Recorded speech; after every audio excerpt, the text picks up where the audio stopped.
أهلا بكم أصدقائي في حلقة جديدة من برنامجكم القطايف واللطايف وأي ميديا. بلا شك الكل دلوقتي بيتابع الدوري نايل، الدوري المصري الممتاز اللي التنافس فيه بقى أصبح قوي جدا جدا، وكل مباراة ليها نتيجة ربما تكون غير متوقعة أو ربما تكون غير مواكبة لسير الأحداث. لكن السؤال الأبرز والسؤال اللي كل مباراة بينتهي إليه والجماهير دايما بتتسائل عليه هي التحكيم.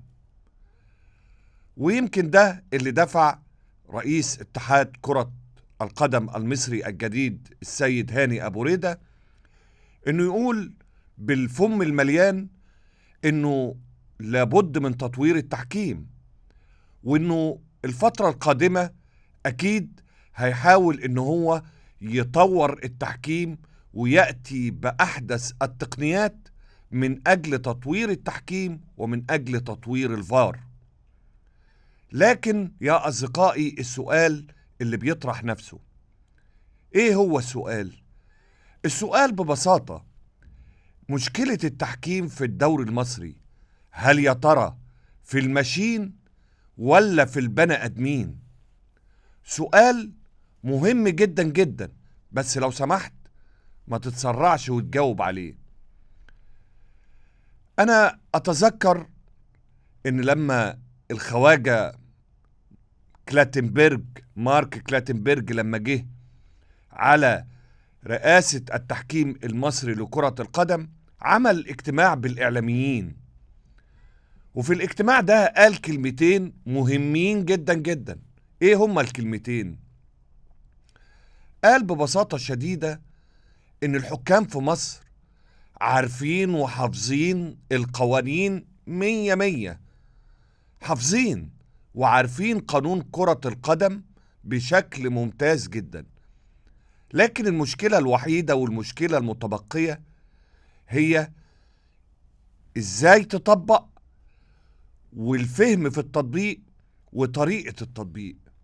حافظين قوانين، لكن تبقى المشكلة في تطبيق القوانين وفي فهم القوانين. يمكن ده اللي عامل لغط كبير جدا جدا ما بين أسرة التحكيم في مصر وما بين الجماهير. وما فيش ماتش جماهيري إلا لازم بنطلع فيه بتساؤل ويبقى فيه لغط كبير. الكرة دي ضربة جزاء ولا ما تستاهلش تبقى ضربة جزاء؟ هل يا ترى كان في ادعاء ولا الكرة دي مفروض تتحسب ضربة جزاء؟ هل يستحق طرد ولا كفاية عليها كارت أصفر؟ كلام كتير ومواقف مغلوطة كتير. وانا يمكن اثناء التعليقات بقول لحضراتكم في ارقام لابد ان احنا نتوقف عندها كتير. زي ايه؟ زي مشكلة المشاكل، ركلات الجزاء. تخيلوا حضراتكم لغاية اللحظة اللي انا بتكلم فيها مع حضراتكم اتلعب 55 مباراة في بطولة الدوري، ادينا لسه مستمرين في الجولة السابعة. ال55 مباراة دول تم احتساب 25 ركلة جزاء، يعني هنقول تقريبا كل ماتشين في ركلة جزاء. لو جينا نظرنا إلى الدوري الإنجليزي اللي الكرة فيه أسرع، الالتحامات فيه أقوى، الكرة لا تتوقف، مدة الزمنية لكرة القدم الفعلية أكبر بكتير من المدة الفعلية للمدة الزمنية لكرة القدم طبعا في الدوري المصري أو دوري نايل، هنلاقي ان الدوري الانجليزي اتلعب فيه فوق 170 مباراة تم احتساب فقط 34 ركلة جزاء. تخيلوا حضراتكم شايفين الفرق، 170 مباراة ب 34 ركلة جزاء، واحنا 55 مباراة اتحسب فيها 25 ركلة جزاء. انا عارف ان في فروق كتير، وانا عارف ان ممكن يكون المدافعين عندنا متهورين، ماشي الكلام، لكن الفرق كبير. ليه الفرق كبير؟ لأن مش مع أي لمسة ولا أي هفوة ولا أي احتكاك بيتم احتساب ركلة جزاء. ركلة الجزاء يا أصدقائي علشان يتم احتسابها لازم يبقى فيه إعاقة حقيقية، لأنها فرصة حقيقية للتهديف، مش أي لمسة ولا أي هفوة ولا أي كورة بتخبط في إيد مدافع تبقى ركلة جزاء. وهي دي المشكلة، هي دي المشكلة عندنا في التحكيم، الفرق في التطبيق وفهم القانون. فهم القانون ان انت لازم الفريق او المدافع اللي بيتم احتساب ركلة جزاء عليه لازم يكون ارتكب مخالفة أثرت على المهاجم تأثير واضح، حرمته من التسديد أو التمرير أو لعب الكورة بارتياحية. لكن لو في التحام أو في احتكاك أو في لمسة يد لكن غير مؤثرة في سير اللقاء أو لم تؤثر على الفريق المهاجم، يبقى الكرة ما بتتحسبش. أنا لو كان عندي إمكانية أن أنا أعرض لحضراتكم لقطات كتير، وحضراتكم شفتوا أمثلة كتير في دوري أبطال أوروبا وفي بطولة الأمم الأوروبية، أكم من كور فيها التحامات وفيها ضغط وفيها شد وفيها جذب، والحكم بيؤمر باستمرار اللعب. ليه؟ لأنه بيعتبروا أنه التحام مشروع في عالم كرة القدم اللي بيعترف بالالتحام. لكن احنا عندنا كلام مختلف تماما عن الكلام اللي بيحصل بره. احنا باللمسة بالغمزة، شفت لمسه ازاي، شفت حط ايده على كتفه ازاي، شفت لمست صوابعه ازاي، حاجات غريبة وحاجات عجيبة، وأصبحت المفاهيم أكثر غرابة. وربما الموضوع أنا بطرحه وإحنا خلاص بنقترب من نهاية عام وبداية عام جديد، وكل عام وحضراتكم بخير، إن مع بداية السنة الجديدة كمان مش هيبقى فيه كلام عن التحكيم. أنا مش عارف هل الكلام ده صح، هل الكلام ده غلط، حضراتكم تجاوبوا عليه. لأن في رأيين، في رأي بيقول والله أحسن، هيريحونا ويريحوا الجماهير من واحد يقول دي ضربة جزاء وواحد يقول لا دي مش ضربة جزاء، ويعملوا فرقة ويعملوا تعصب ما بين الجماهير. والله كلام معقول جدا. لكن في ناس تانية بتقول إن عدم ظهور خبراء التحكيم بعد نهاية كل مباراة هيفتح المجال للقيل والقال، وإن كل واحد يفسر اللعب على مزاجه.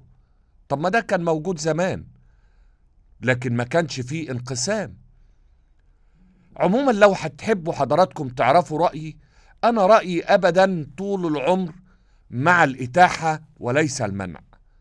إن أنت تسيب الناس تعبر، تسيب الخبراء يقولوا، لكن المهم إنهم يقولوا الصح ويقولوا المظبوط، لكن ما يتكلموش بناء على أهوائهم أو مصالحهم أو رئاسة لجنة التحكيم. عندنا مشاكل كبيرة جدا جدا في عنصر مهم من عناصر اللعبة، ومفيش بطولة في العالم بتنجح إلا بنجاح التحكيم. هرجع وأقول لحضراتكم، انتوا شايفين ايه؟ مشكلة التحكيم فين؟ هل يا ترى في الماشين ولا في البني آدمين؟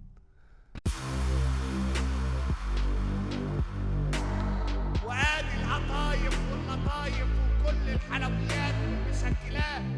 يمكن على غير العادة في الفترة اللي فاتت ديت شفنا زوبعة في الفنجان، زوبعة في الفنجان في أكثر الأندية المصرية استقراراً، وهو النادي الأهلي وعلاقته المتفردة جدا جدا مع جماهيره.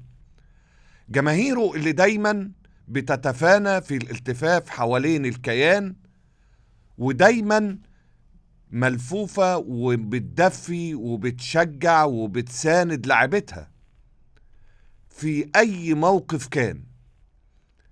لكن شفنا زوبعة كبيرة خصوصا بعد مباراة باتشوكا، وشفنا طبعا حضراتكم تابعتوا معانا اللي حصل في مباراة شباب بلوزداد، ثم ما حدث بعد لقاء النادي المصري وفوز النادي الأهلي في مباراة صعبة جدا وعصبية جدا 2-0. حضراتكم طبعا عارفين الأحداث وما ترتب على هذه الأحداث. ما ترتب على هذه الأحداث هو ده اللي احنا هنتكلم فيه. إن النادي الأهلي النهاردة تحديدا عنده لقاء مهم في بطولة الدوري أمام إنبي، وزي ما حضراتكم متابعين الدوري مولع نار. وطبعا دوري نايل السنة دي المدة صغيرة والتعويض أصبح لابد إن أنت تكون حريص على كل نقطة لأن المشوار قصير. النهاردة كولر ريح الشناوي وما زال هناك استبعاد لكهربا. الشناوي شفناه بعد لقاء شباب بلوزداد حي الجماهير وجمع اللاعبين وكان عايز يروح، لكن المدير الرياضي الكابتن محمد رمضان رفض وطلب من اللاعبين الخروج. وبعد مباراة المصري الشناوي هو واللاعبين كلهم وكل المتواجدين في ملعب المباراة في منطقة وسط الملعب ردوا تحية الجمهور الكبير اللي كان موجود بيدعم ويساند النادي الأهلي في لقاء النادي المصري، وبذل جهد كبير وكان ليه دور مهم جدا جدا في هذه المباراة. قدموا لهم التحية وخرجوا برضو بشكل مميز جدا جدا، وقلنا نقطة ومن أول السطر والملف ده تقريبا انتهى بشكل كامل. لكن الشناوي اللي تابع أداؤه في لقاء النادي المصري زي ما أنا قلت يمكن في التعليق في الشوط الثاني بعد ما أنقذ أخطر فرصة ذهب بيها النادي المصري من انفراد من الجانب الأيسر تألق فيه الشناوي وقفل المرمى بشكل جيد. لكن في الشوط الأول الشناوي ما كانش هو الشناوي، كان تايواني زي ما أنا قلت. لكن في الشوط الثاني كان الشناوي أصلي. السر وراء اهتزاز الشناوي هل هو السبب في إراحة الشناوي قبل لقاء إنبي؟ خصوصا ان بعد لقاء إنبي اللي هيتلعب النهاردة النادي الأهلي عنده موقعة مهمة جدا جدا، وهي مواجهة شباب بلوزداد اللي الدنيا قايمة هناك في الجزائر من بعد ما شباب بلوزداد تلقى هزيمة قاسية 1-6 من النادي الأهلي، ومنتظرين النادي الأهلي في مباراة هم بيعتبروها مباراة رد الاعتبار. هل يا ترى هيعود الشناوي ولا احنا ممكن نشوف مصطفى شوبير يبدأ ياخد فرصة حقيقية حتى يستعيد الشناوي عافيته ويعود من جديد؟ محدش أشاد بالشناوي قدي، ولا حد قال مفيش فريق بطل إلا بحارس بطل غيري. لكن في أحيانا اللاعب لابد إن هو يريح، خصوصا إذا كانت الضغوط وإذا كان هناك مشاكل مستخبية. أما كهربا فده حكايته حكاية. محمود كهربا من بعد مباراة باتشوكا والجمهور يعني خلاص مش قادر إن هو يتقبل أفعال كهربا. صحيح كهربا جاله في الفترة الأخيرة دي عرض مغري جدا جدا جدا، عرض من السويحلي الليبي 300 ألف للاعب أو 300 ألف للنادي و700 ألف دولار لكهربا. عرض ربما يراه مسؤولي النادي الأهلي عرض جيد في توقيت جيد، رغم اعترافنا الكامل ان النادي الأهلي في هذه الفترة خصوصا قبل انتقالات يناير بيعاني بشدة من غياب عناصر في الخط الأمامي.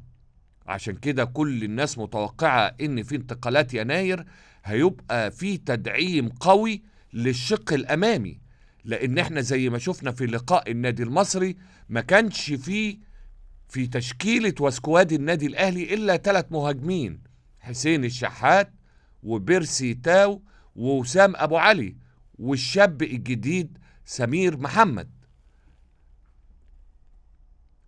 هنشوف كهربا. كولر ما عندوش مشكلة، لكن كهربا هو اللي عنده مشكلة.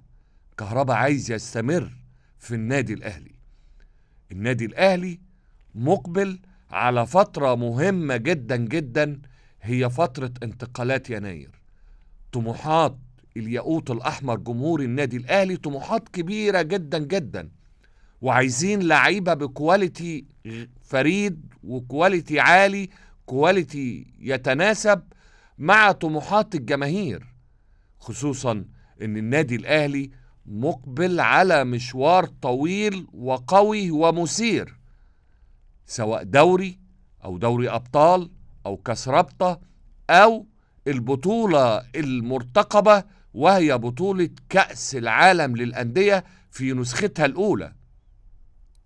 عموما كل عام وحضراتكم بخير، كلها أيام وهنبدأ فترة الانتقالات الشتوية وهنشوف الأسماء المستخبية. وزي ما حضراتكم عارفين تملي أنا ما بحبش أسبق في أخبار الانتقالات. لما اللاعب يلبس القميص والنادي الأهلي يعلن في المؤتمر الصحفي يبقى أنا كده أعرف إن اللاعب ده أصبح في النادي الأهلي. غير كده ما صدقش الكلام ولا أصدق أي حد يقول أي كلام، لأن احنا اتعودنا في مسيرتنا خلال الإعلام إن الكلام أحيانا بيبقى مجرد كلام. عموما هنشوف النادي الأهلي وهنشوف أفكار كولر وهنشوف مجلس إدارة النادي الأهلي هيدعم إزاي وهيرضي إزاي طموحات الجماهير الفترة الجاية، خصوصا إنها فترة مهمة جدا جدا في تاريخ النادي الأهلي الكبير. وادي القطايف واللطايف وكل الحلويات والمشكلات. بعد ما اتكلمنا عن النادي الأهلي وبعد ما ذكرنا إراحة الشناوي ورحيل كهربا والصفقات الجديدة وما يدور في ذهن جماهير النادي الأهلي، بلا شك علينا إن احنا ننتقل إلى الفارس الأبيض، القلعة البيضاء، نادي الزمالك، اللي لا حديث يعلو إلا عن زيزو. هل يا ترى زيزو هيمضي؟ لا زيزو هيمشي؟ لا زيزو هيطلع إعارة؟ لا زيزو مكمل؟ لا زيزو هيروح مكان ما يروح؟ محدش عارف ايه حكاية زيزو. وده السؤال الأكبر والسؤال الأبرز حتى الآن في ذهن كل جماهير القلعة البيضاء، اللي بتشوف بلا شك إن زيزو واحد من أهم اللعيبة في نادي الزمالك خلال الفترة الأخيرة. ده بالعكس، ده في ناس وصفته من نجوم نادي الزمالك وأساطير نادي الزمالك إنه عمود الخيمة، اللي لو اتحرك الخيمة ممكن ما تبقاش مستقيمة أو ثابتة أو ما تبقاش ليها وجود.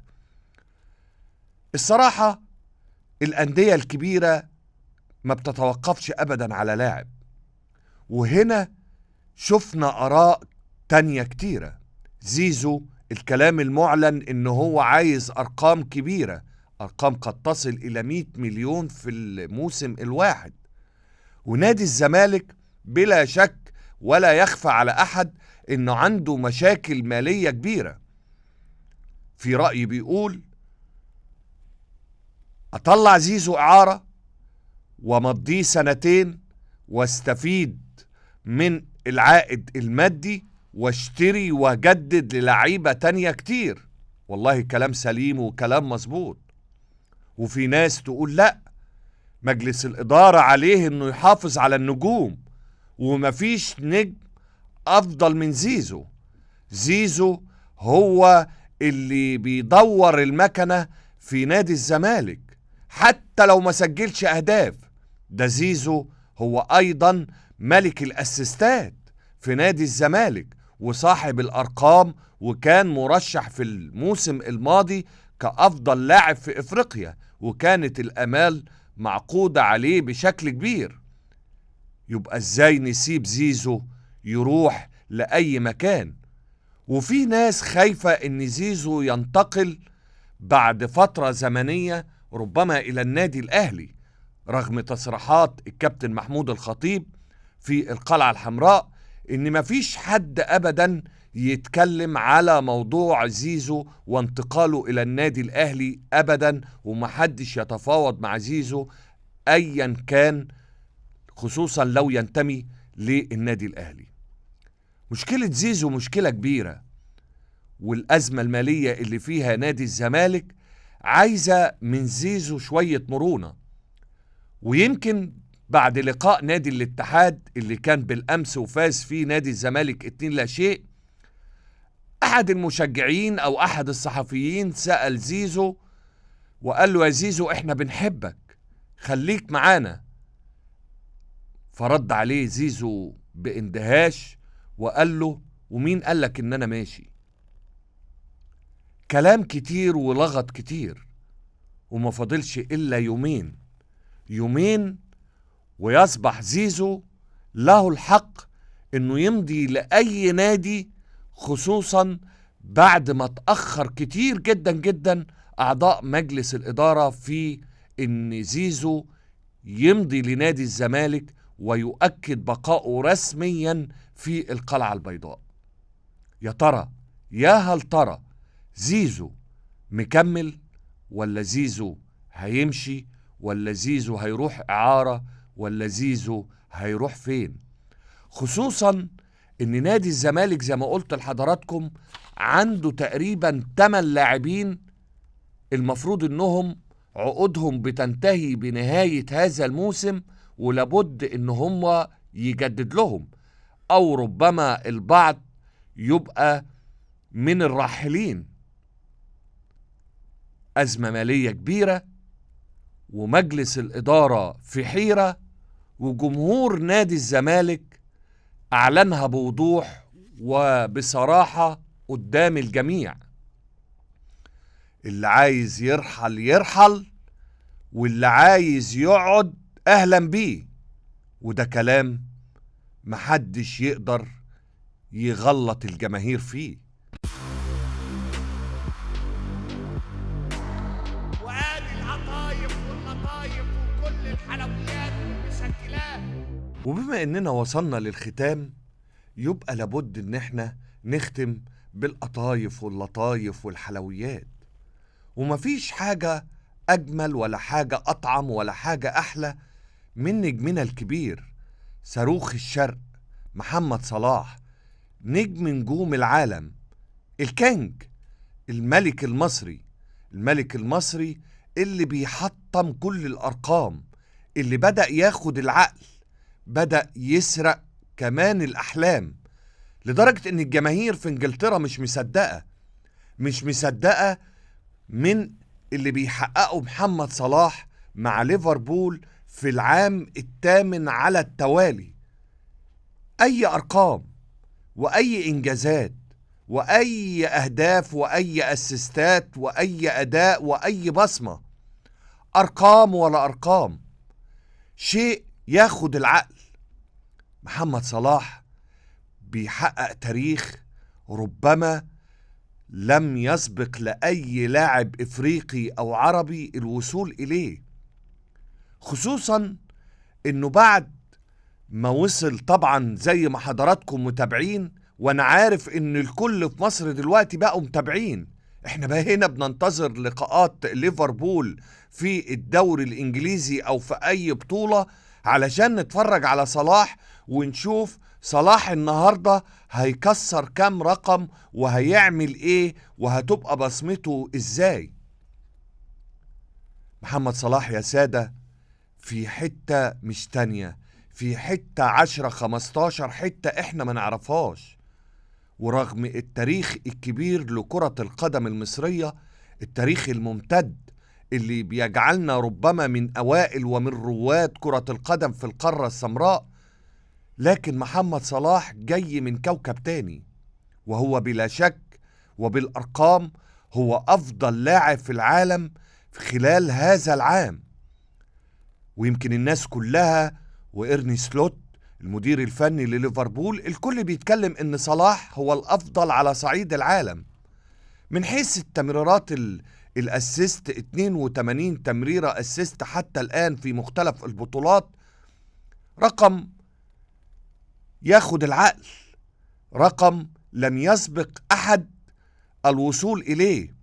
انه يسجل في 8 لقاءات ويصنع بشكل متتالي، ان هو هداف الدوري الانجليزي، ان هو كل موسم بيسجل اكتر من 20 جون، ان هو بلس 10 وبلس 10 سواء كصناعة اهداف او تسجيل اهداف قبل اعياد الميلاد. زي ما انت عايز تقول قول. ده احنا وصلنا لدرجة ان لعبة الفانتازيا او الفانتزي، محمد صلاح في 18 جولة اللي بيكابتن محمد صلاح في اللعبة دي، وأكم من مصريين بيلعبوها، محمد صلاح جايب 200 نقطة. تخيلوا، حتى في الجيم بيعترفوا بقيمة صلاح، مش بقيمته، ببصمته، بأهدافه، بأسيستاته، بقيادته لليفربول اللي الكل أصبح بينظر إليه مع اهتزاز المانسيتي وتأرجح نتائج الأرسنال وتشيلسي حبة فوق وحبة تحت.